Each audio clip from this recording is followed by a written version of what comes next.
Hi. Hello. Well, you're not talking to me. Well, Oh. I can be. Well, Happy New Year, which is going to be similar to the Happy Christmas last time, which again, you could be in the middle of August, but again, we're not going to go down that Yeah, route. you could be listening to it whatever time of year and think that we're totally crazy. So we're not going to do any, out with the old, in with the new. Oh, like the only thing we've said is New Year's Day and landing on a Monday. And I mean, nobody starts a diet until Monday, and nobody starts an exercise plan until New Year's Day. So Bonus. both being on a Monday, I mean, it's a win-win situation. I mean, people are going to be all over it. So Yeah, we get an extra day this year with it being a leap year. well, that's true. Yeah, there's so February 29th. 1st of January falls on a Monday, so every gym and diet guru is Cashing in busy, today. yeah, busy. So I think on the last podcast that we, It was only a week ago. yeah, well, I've been to bed since then. Oh, okay. Hi, Mr. Binkers. Got a cat going from knee to knee, so he'll probably be purgling into the microphone again. Can't make his mind up. No, I won't sit on my knee for long. Anyway, we were talking on the last podcast that we were going to record this one on inflammation, and everybody's like, oh, that's an exciting topic. Oh yeah, but they're switching off in droves. Well, all the million listeners that we've got. Like you said, we have done one when we were doing more of the fitness nutrition style of things. We did one on inflammation a couple of years ago probably, so I mean you can go and have a look at that in the back catalogue, but we're looking more at inflammation today, not only from that point of view, but obviously how it can manifest itself in your skin and other parts of the body. And the skin is your body's largest organ, and anything that you put topically on your skin gets absorbed into your bloodstream within 26 seconds. I think we've mentioned this before probably, but it's always nice to remind people that anything that can cause skin inflammation also potentially runs the risk, if it's not natural to the body, to cause internal inflammation. So again, it can affect your gut, like your immune system, and even natural things can do that too, Yeah. if you've got an allergy to them. So I mean there's always caveats with these things too. Yeah, and obviously propolis is obviously one of the key aspects and ingredients in my products, but people can be... What's propolis, dear? I'll tell you in a minute. Oh, too excited. Yeah. People are allergic to honey, to propolis, to wax, and so if, like you just said, if you're allergic to something, I mean, people are allergic to peanuts and Work. Yeah, some people are. They'll do anything to get out of doing a hard day's work, but so that's another topic. So, but propolis is actually, if you think of a house, the wax in the hive is the bricks and the propolis is the mortar, so it's what holds the hive together. Basically, I'm going to be jumping backwards and forwards. And it's a draft excluder. It is a draft excluder, yes. Bees don't like drafts either, so you put two boxes together, and if there's any gaps or holes in there, they'll basically glue it all together. And again, I think we've said before, some hives, they make a little bit, and then other hives are just prolific with the stuff, and literally they'll glue all the frames together, they'll glue any hole together, they'll glue the lid down, and you stand there long enough, they'll glue me to the floor, but other ones don't produce as much. A bit like you nearly did with me when you were building the house. See? I'm a closet bee. Yeah. I said that, if I stood still long enough when we were building our house, you'd have acoustic sealed me, but it did pay off. Mm-hmm. I thought you were being obsessive at the time, but it did. Draft free. It is draft free house, so the hydro bill shows that. Anyway, the thing with propolis, people often confuse beeswax with propolis, and they're actually totally different from each other. And before I explain exactly what it is and the inflammatory properties, it basically, propolis has got about 300 active compounds in it, and they will differ. The chemical makeup and structure of the propolis will differ depending on its origin, its surrounding, and its environment. So propolis from hives in Europe and propolis from hives in here in Canada can be totally different. Like the overall makeup is very similar, but the environmental like aspects of it will differ depending on the geographical data. So when the bees will actually make the propolis, and it's actually called bee glue, or bee spit, people refer to it as. So the bees will go out and collect resins and waxings and pollens and various other organic compounds. And I'm just reading my stats here saying that like propolis is actually composed of around 50% of resins, 30% waxes, 10% of actually essential oils, 5% pollen, and 5% of various organic compounds. And like I said, like it has more than 300 constituents that have been identified in different samples. So again, differ depending geographically. And with regard to the propolis, from a geographic and environmental aspect of ours, we are not surrounded by agriculture. We don't use sprays, chemicals, pesticides, or anything on our acreage. And we're surrounded by bush and people's gardens and just wildflower, our botanical garden. So basically, our propolis is as organic and raw as you can possibly get it. So where we differ from using propolis in our products is that we can, 99.99% guarantee the purity of it, a bit like the kills 99.99% of germs, eh? Something like that. So, and it's not just a case of like going out there and saying like, oh, I'll go and buy some propolis and I'll add it to my soap, I'll add it to this or whatever. Because the extraction process for commercial like propolis that you can find in numerous health food stores, again, it varies. Propolis is commercially extracted using a suitable solvent, should I say.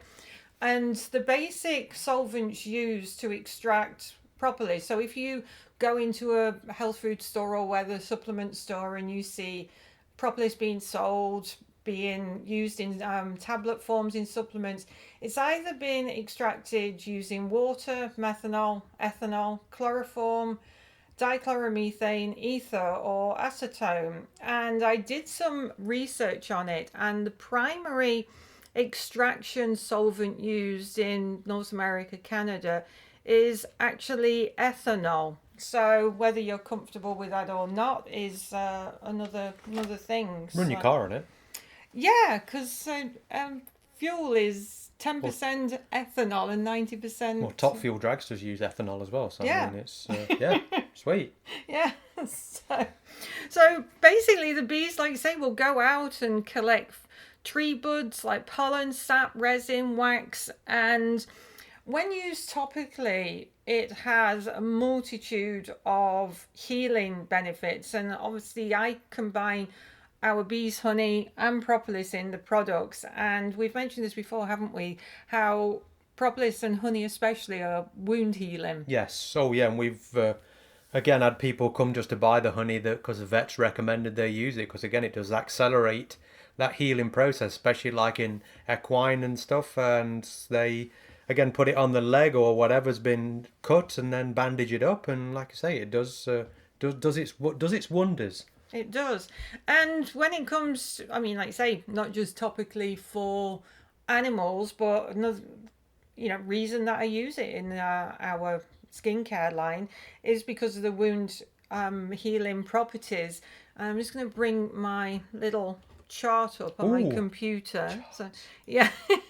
You know, we're going to get technical today. Oh, no. So, well, and when it comes to wound healing, the antifungal, anti-inflammatory, antimicrobial aspects of it, it can actually benefit people with cold sores, burns, like scarring, like bug bites, like, and a lot of inflammatory skin conditions. And there's multiple testimonials on our social media platforms, and I keep repeating them frequently just so people can be reminded of it, and people just keep coming back time after time after time, like to buy my Nature's Radiance, because the propolis and honey and even the wax in that particular lotion is just phenomenal when it comes to being anti-inflammatory and treating a lot of what I call critical skin conditions.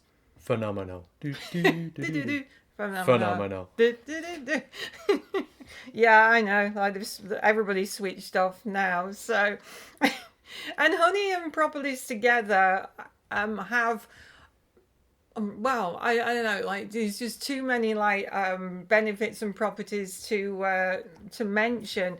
But from an anti-inflammatory perspective, it's been shown to help with eczema, psoriasis, rosacea, things like even bug bites, sunburn. Bad attitude. Oh no, sorry, that wasn't the right one. Bad attitude. It's really cooling and soothing to the skin. It's great for addressing things like, I'm trying to read my chart and not go all over the place, which And you're not doing a very good job. No, I'm not doing a very good job of reading my chart. So you're doing a great job of going all over the place. Oh yeah. So basically, from an anti-inflammatory perspective, it does help with a lot of what I call critical skin conditions. We can't make any medical claims, but the amount of like testimonies and feedback that we've got from like people is phenomenal. Stop it. See, like it just sends me off track. Then, like you singing and doing that, I'm going to stop saying that word. Which point were you on track? I listened to a podcast not long ago, and I mentioned a big word called non-comedogenic. Oh. And what that means is it will decongest clogged pores. So that will actually help with regard to skin blemishes, like reduce oily skin. It'll help with acne. It'll even help with lightening up like dark spots and age spots. And when you've got honey and propolis together, it really does, from a non-comedogenic and like skin decongestant perspective, it just packs a really potent punch from an antioxidant angle as well. One of the things it also does, like we just touched on the fact of the wound healing. So it actually, propolis itself will actually accelerate skin renewal. It'll speed up your wound healing. So we just mentioned animal wounds and wounds that we can experience. So anything from like burns and scars, even stretch marks. And it's great when used post-tattoo application as well. Because when you think about it, tattoos are a trauma to the skin, and it is at the end of the day actually a wound. And propolis is also a natural moisturizer. So when you think of any what I call critical skin condition or any like minor skin condition, you have to think of the one common denominator with any inflammatory skin condition is usually lack of moisture. So anything that's going to help your skin to retain the moisture is going to be a bonus to you, because what honey and propolis are, they're actually natural humectants. And I know we've like mentioned this before, but a humectant, anything that's got humectant properties, will actually help to attract moisture from the air into your skin. But anytime the skin's already damp and warm, it'll actually trap and lock that moisture into the skin as well. And propolis will also help to boost collagen production.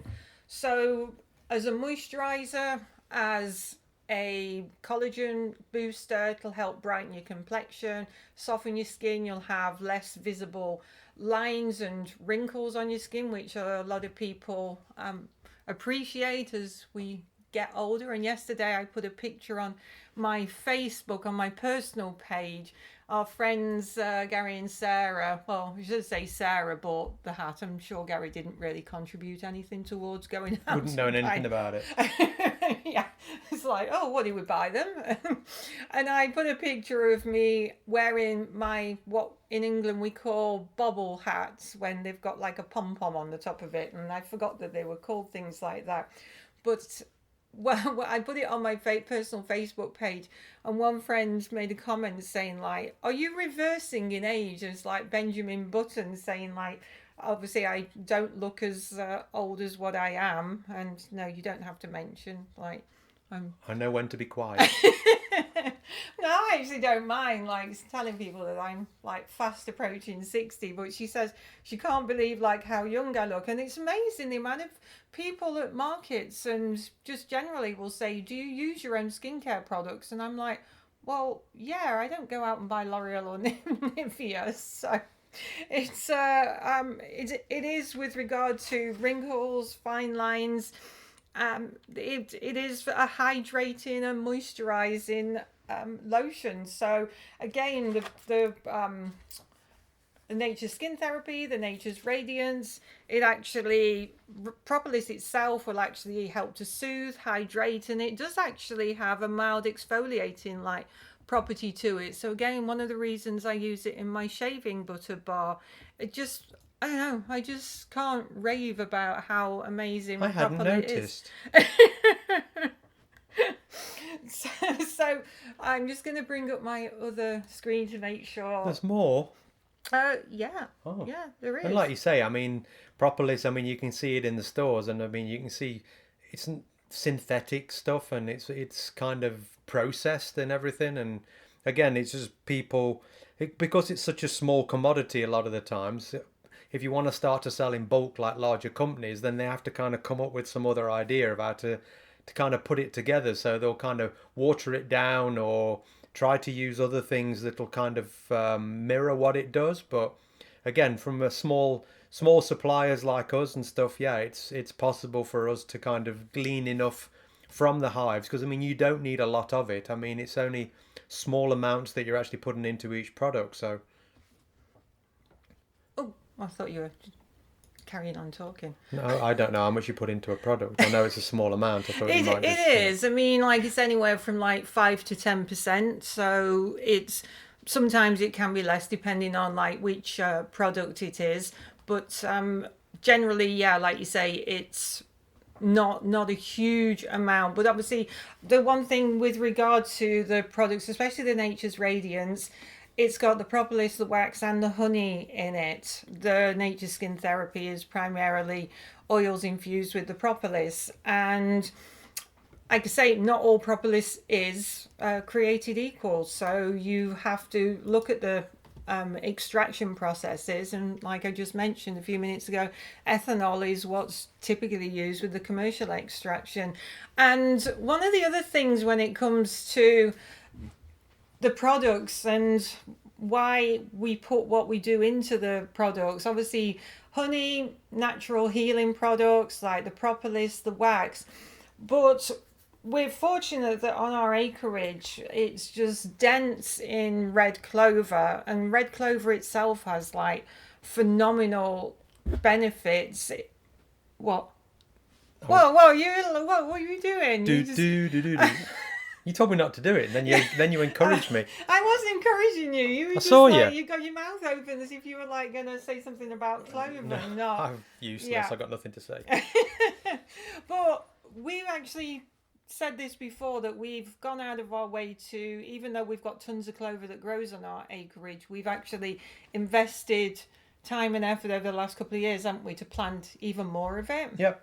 And clover is one of the things that makes honey taste as amazing as it does. And clover is actually good for the soil as well, because it actually helps to fix the nitrogen levels in the soil. But also clover, when it's used in skincare, it actually stimulates the skin's natural production of collagen. So it increases the skin's thickness, it helps to improve the moisture levels. When it increases collagen levels and also increases the skin's thickness, again, like less inflammation, less visible lines and wrinkles.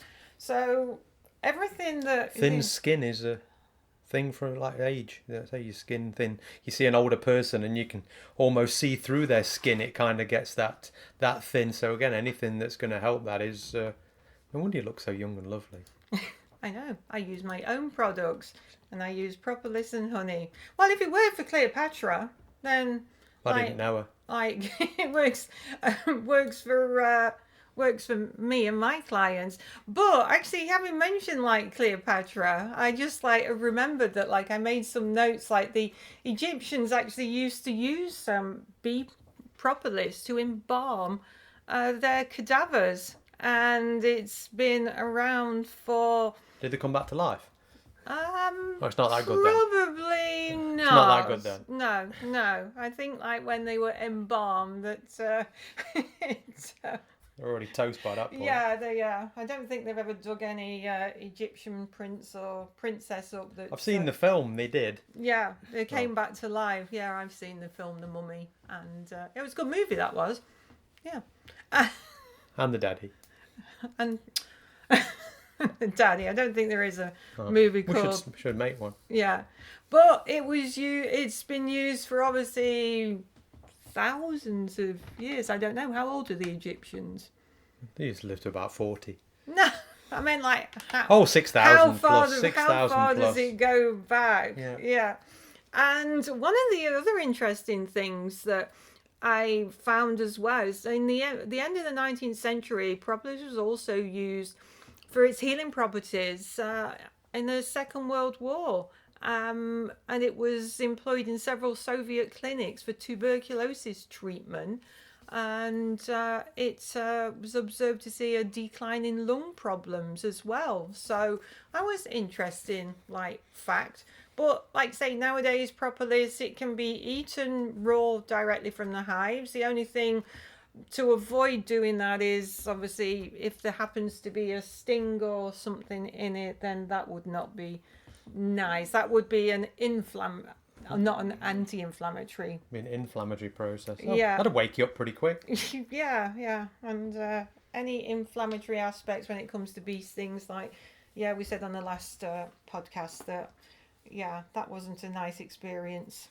And as always with these, like we said on the podcast previously, I mean, people sort of get the anti-inflammatory thing in their heads and they go headlong into everything's got to be anti-inflammatory, when really inflammation is part of life, and anti-inflammatory things obviously the counter to it, but you don't want to be in an inflammatory anti-inflammatory state, should I say, because again, you want to kind of be in the middle if you can. So if you have signs of inflammation, taking something that will reduce that inflammation, but you don't want to go overboard on absolutely everything being anti-inflammatory, because again, that's not where the body wants to be. I mean, the body wants to always try to be in that balanced state, and there's always that equilibrium between inflammation and anti-inflammation, and so it's just trying to keep it into there. But again, like we say, with again going into that other podcast, a lot of food stuff, stress and everything else, and things that people do in the 21st century don't really lend to that rest and relaxation kind of sympathetic nervous system usage. So people tend to live in the parasympathetic more often than not, and that's going down another little rabbit hole. But again, just trying to just cement in there that again, it is about a balance, not necessarily being swinging all one way. It's like when people get fevers when they've got the flu or whatever, and it's actually the fever's the good inflammatory response. Well, it's there to help. It's not, and again, it's like with injuries like you twist your ankle, and I mean years back, the guy came up with the rest, ice, compression, and elevation, and years afterwards, he basically turned around and said, wished he'd never even come up with it, because, I mean, your body's got that inflammatory response for a reason, and it's flooding the area with nutrients, with white blood cells, and to try and help out. And then, obviously, they were trying to stop that, and like the guy said, I mean, to the point of not injuring yourself even more, don't let it go too far. But, I mean, the inflammatory process is there for a reason, so let nature kind of do its thing. It's been around a lot longer than we have, so everything's done for a reason and not necessarily just to be a pain.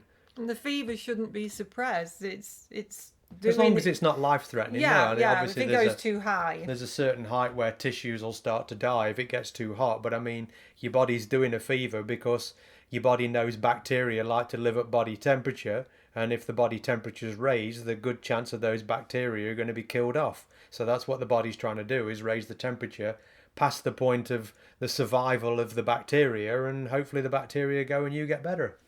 Yeah, yay. There you go. And just as a last little note as well, I mean, I've put it onto my Instagram account this morning, our Instagram account, the Clover Honey Pot one, and I'll share it on the Clover Honey Pot Facebook as well if it hasn't already posted there. But I mentioned again how my products contain natural ingredients that come from our beehives. So our tagline is from our beehives to our skin, but I also use like products that have therapeutic benefits to it. And going back to that anti-inflammatory, like non-comedogenic like aspect of controlling outbreaks on the skin, most of my products also contain organic coconut oil and or organic coconut milk. And coconut oil has as a multitude of therapeutic benefits as well. So my soap bars actually contain 80% of coconut oil. And if you go to the Instagram page, you'll see that I've made a note that it's because of its high fat content, it'll break down makeup, it'll collect dirt and sebum, it'll prepare your skin for cleansing. So it's got high cleansing properties, but it won't strip your skin, or it'll leave it soft, and it won't dehydrate it. It'll help as a moisturizer, but when it comes to that non-comedogenic aspect of propolis that helps to prevent outbreaks and clogs like skin pores, coconut oil also will help to soften and loosen things like blackheads. It'll clear pores out, and it'll actually remove dead skin. So again, just multiple therapeutic like ingredients in my products. And obviously the natural oils in the coconut oil won't dry your skin out. So I mean, you've got that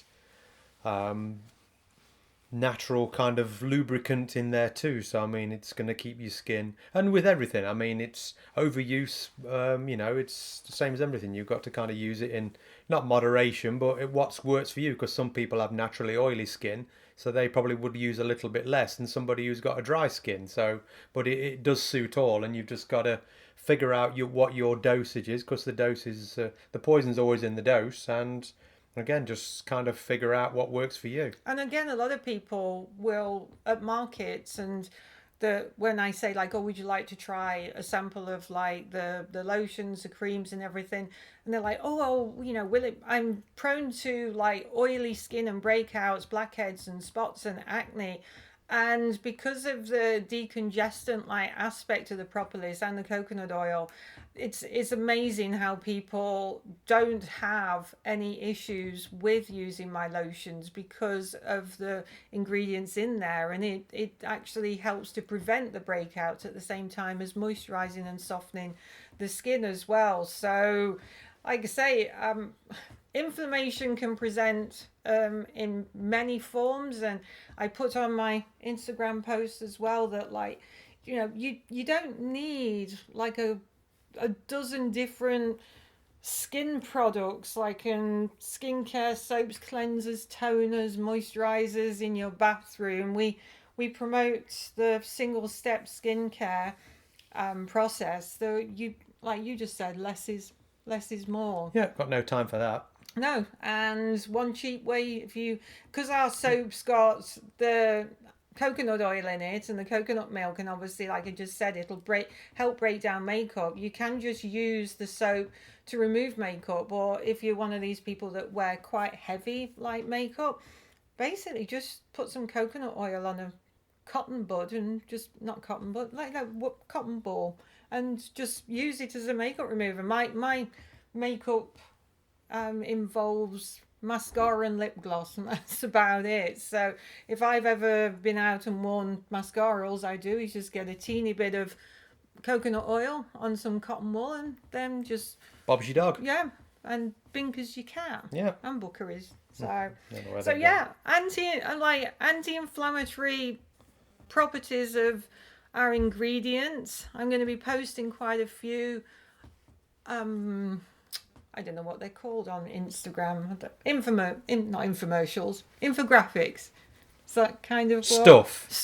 Yeah. Yes, we're There's posting lots of stuff. yes, So posting lots of stuff. if you want to follow us on the socials, then again, Clover Honey Pot on Instagram, Clover Honey P on Facebook, for because somebody in the US. has got Clover Honey Pot and I'm gonna have to look at that. and doesn't use it. Oh, Just some random woman in somewhere. some random woman. Yeah, pretty Yeah, much. yeah. I've got to find a random woman and say we need clove. Right to Clover Honey P, you'll find us. Yeah, well, you just put Clover Honey Pot into Facebook. And then you get some random woman.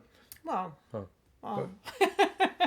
So yeah, I mean, like a lot of like the stuff that we'll be sharing is going to be posted on our social media platforms. So Yep. this was just a little bit of all over the place.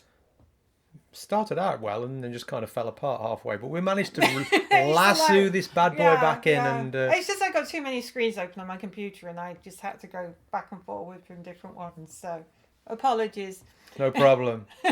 Thanks for listening, gang. We'll talk to you again soon. Bye. Bye.